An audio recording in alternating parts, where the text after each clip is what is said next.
আচ্ছা সামাদ সাহেব, আজকে আপনার সাথে একটু ভিন্নভাবে শুরু করি। কি কি বলেন? আপনার কথা কিছুই বুঝতে পারলাম না স্যার। না, আমি বলছি যে ধরুন আমি গ্রামে গেলাম। গ্রামের কিছু লোক আপনাকে প্রশ্ন করা শুরু করলো। তাহলে আপনি কি ধরনের উত্তর দেবেন? কেন স্যার? যা প্রশ্ন ধরবে তার উত্তর দেব। তবে উত্তর যদি ভুল হয় তাহলে জানি আমাকে একা ফেলে চলে যাবেন না স্যার। আচ্ছা ঠিক আছে, তাহলে রিহার্সেলটা হোক। ধরুন আমি গ্রামে গিয়েছি। একজন একটা প্রশ্ন ধরলো আপনাকে। আচ্ছা বলুন তো, একটা জিনিস আছে যা সবাই ভাঙে কিন্তু ভাঙলে কোনো শব্দ হয় না। আপনি কি উত্তর দেবেন? স্যার এটা তো ধাঁধা স্যার। এই প্রশ্ন ধরলে আমি সঙ্গে সঙ্গে উত্তর দিয়ে দেব। এটা হবে ঘুম। কারণ ঘুম ভাঙলে কোনো শব্দ হয় না। আর প্রতিদিনই মানুষের ঘুম ভাঙে।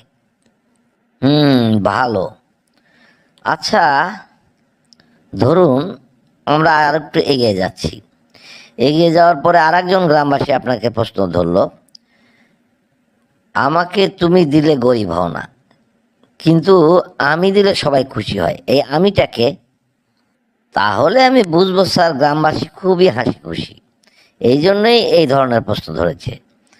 এটা হবে হাসি স্যার। হাসি দিলে মানুষ খুশি হয়, আর কোনো খরচও নেই স্যার।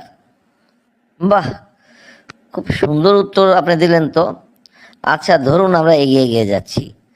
ছোট্ট একটা বাচ্চা এসে আপনাকে বলল, আকাশে উড়ি ডানা নাই, মাটিতে দৌড়ায় পা নেই। বলুন তো চাচ্ছি ওটা কি হবে? আপনি কি বলবেন? স্যার আমি ছোট বাচ্চা তো, প্রথমে ওকে কিছুক্ষণ আদর করব। আদর করে বলবো, বাবা এইটা হবে হাওয়া।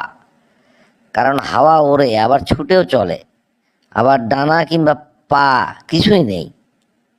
আপনি কিন্তু উত্তরগুলো দারুণ দিচ্ছেন। তারপর আরেকটু এগিয়ে গেলাম। ধরুন আর একজন লোক আসলো, এসে আপনাকে প্রশ্ন করলো, বলুন তো, একটা জিনিস তোমার সামনে থাকে কিন্তু তুমি দেখতে পাও না, যতই দৌড়াও না কেন সেটা তোমার সামনেই থাকবে, কি সেটা? কেন স্যার? আমি উত্তর সঙ্গে সঙ্গে দিয়ে দেবো স্যার, এটা হবে ভবিষ্যৎ। চোখে দেখা যায় না কিন্তু সব সময় সামনে থাকে। বাহ, এইভাবে উত্তর দিলে তো গ্রামবাসী আপনার উপর চরম খুশি হবে। আপনি যে সুন্দর করে প্রত্যেকটা প্রশ্নের উত্তর দিচ্ছেন এবং ব্যাখ্যা দিচ্ছেন। আচ্ছা ধরুন আমরা আরও একটু এগিয়ে যাচ্ছি যাচ্ছি যেতে যেতে হঠাৎ গ্রামের মেম্বাররা তো একটু বুদ্ধিমানী হয়। ধরুন আপনাকে এসে প্রশ্ন করলো যে স্যার বলুন তো, একটা জিনিস আছে, পানির মধ্যে জন্ম, পানিতেই থাকে, কিন্তু পানি ছাড়লেই মারা যায়। আপনি তখন কি বলবেন? এইবারই তো আটকে দিলেন স্যার। এই প্রশ্নের উত্তর তো আমার জানা নাই। আপনি ভেবেছেন তখন আমি কি করব জানেন? আপনি কি ভেবেছেন আমি জানি না স্যার।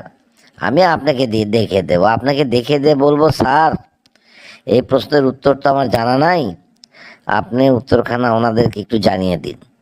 আমি তখন কি করব জানেন? আমি আমার বন্ধুদের কাছে চলে যাব। আমিও বলবো, বন্ধুরা আসুন তো কমেন্ট বক্সে, যারা যারা উত্তরখানা পারবেন এখনই কমেন্ট করে জানিয়ে দিন।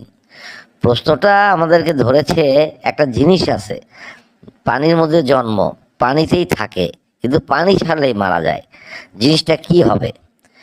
আর ওনাদেরকে বলবো গ্রামের সবাইকে যে আপনারা এই উত্তরটা জানার পরে লাইক কমেন্ট শেয়ার করে সবাইকে জানার সুযোগ করে দিন। তাহলে আজকে এই পর্যন্তই। আল্লাহ হাফেজ।